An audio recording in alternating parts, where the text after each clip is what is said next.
छठ पूजा हिंदू धर्म का एक महत्वपूर्ण पर्व है जो सूर्य देवता और उनकी बहन छठी माई की पूजा से जुड़ा हुआ है। यह पूजा न केवल भक्ति और श्रद्धा का प्रतीक है, बल्कि यह समाज में एकता और पारिवारिक सौहार्द को बढ़ावा देने का एक माध्यम है। छठ पूजा का मुख्य उद्देश्य सूर्य देवता से स्वस्थ, समृद्धि और दीर्घायु की कामना करना है। इस पूजा में सूर्योदय और सूर्यास्त के समय अर्घ्य अर्पित किया जाता है। यह पूजा खास तौर पर बिहार और उत्तर प्रदेश के लोगों द्वारा की जाती है, लेकिन अब यह पूजा देश भर में मनाई जाती है। पूजा के दौरान जल और सूर्य देवता की उपासना से पर्यावरण की शुद्धता का भी महत्व है। इस बार छठ पूजा का महापर्व 25 अक्टूबर से 28 अक्टूबर 2025 तक मनाया जाएगा। छठ पूजा 2025 की तिथियां। छठ पर्व तिथि वार पर्व या अनुष्ठान 2025। 25 अक्टूबर 2025 शनिवार छठ पूजा का पहला दिन। चतुर्थी नहाय खाए। सूर्योदय सुबह के 6:28 पर।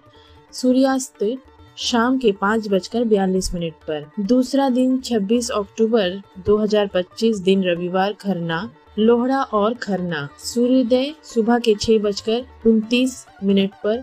सूर्यास्त 5:41 पर। तीसरा दिन 27 अक्टूबर 2025 दिन सोमवार षष्ठी संध्या अर्घ्य। षष्ठी छठ पूजा संध्या अर्घ्य सूर्योदय सुबह के 6:30 बजे, सूर्यास्त शाम के 5:40 पर। चौथा दिन 28 अक्टूबर 2025 मंगलवार सप्तमी उषा अर्घ्य और पारण।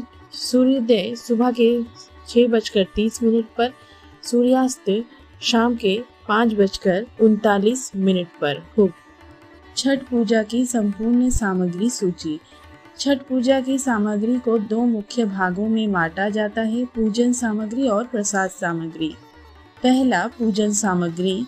बांस की टोकरी, प्रसाद रखने और अर्घ्य देने के लिए सबसे आवश्यक, पवित्रता और सरलता का प्रतीक। तांबे या कांसे का लोटा, सूर्य देव को जल और दूध का अर्घ्य देने के लिए। नारियल पानी वाला, शुभता, समृद्धि और अखंडता का प्रतीक। गन्ना पत्ते लगे हुए, समृद्धि और दीर्घायु का प्रतीक। पूरा गन्ना घाट पर रखा जाता है। पीला या लाल सिंदूर सुहाग की वस्तु। दीपक, घी और बाती प्रकाश और ज्ञान के लिए। मिट्टी के दिए शुभ माने जाते हैं। हल्दी, कुमकुम, चंदन तिलक और पूजा के लिए। अगरबत्ती या धूप सुगंध के लिए। साड़ी या वस्त्र व्रती के लिए। पीले या लाल रंग के नए वस्त्र। अन्य सामान जैसे पान, साबुत सुपारी, शहद, चावल, कलावा, फूल और माला। दूसरा, प्रसाद और फल सामग्री। ठेकुआ गेहूं के आटे, गुड़ या चीनी और घी से बना पारंपरिक और मुख्य प्रसाद।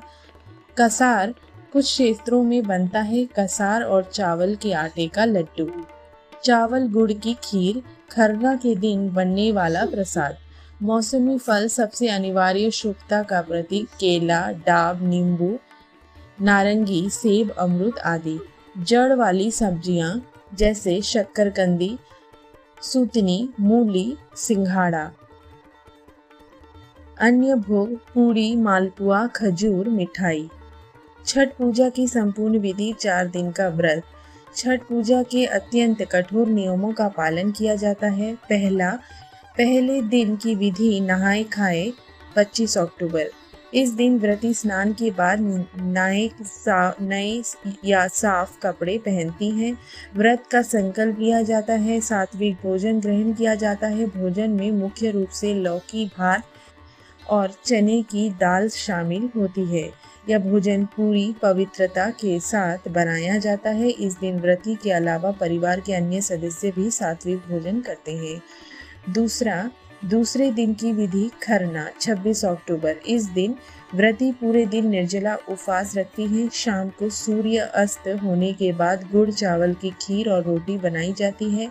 व्रती इस प्रसाद को ग्रहण करती है। खरना के प्रसाद को ग्रहण करने के बाद 36 घंटे का कठिन निर्जला व्रत शुरू हो जाता है। तीसरा, तीसरे दिन की विधि संध्या अर्घ्य 27 अक्टूबर।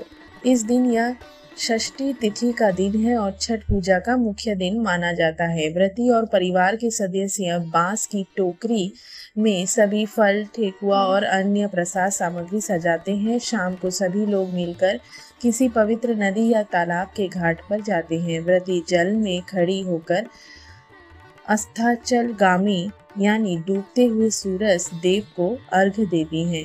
अर्घ्य देने का तरीका: टोकरी में रखे प्रसाद, गन्ने और जल से भरा तांबे का लोटा लेकर जल में खड़े होते हैं।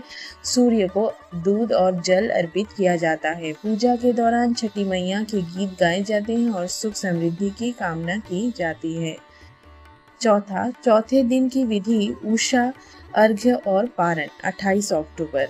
उषा अर्घ्य और पारण छठ पर्व का अंतिम दिन है। व्रती और परिवार के लोग भोर में ही घाट पर पहुंच जाते हैं और उगते हुए सूर्य का इंतजार करते हैं। व्रती जल में खड़ी होकर फिर से टोकरी में रखे प्रसाद और दूध जल से उगते हुए सूर्य देव को उषा अर्घ्य देती है। अर्घ्य देने के बाद व्रती छठी मैया और सूर्य देव से अपनी संतान, परिवार की सुख शांति और दीर्घायु का आशीर्वाद मांगती है। इसके बाद व्रती घाट पर प्रसाद ग्रहण करके पानी पीकर 36 घंटे का निर्जला व्रत तोड़ती है, जिसे पारण कहा जाता है। परिवार के सभी सदस्यों में प्रसाद वितरित किया जाता है।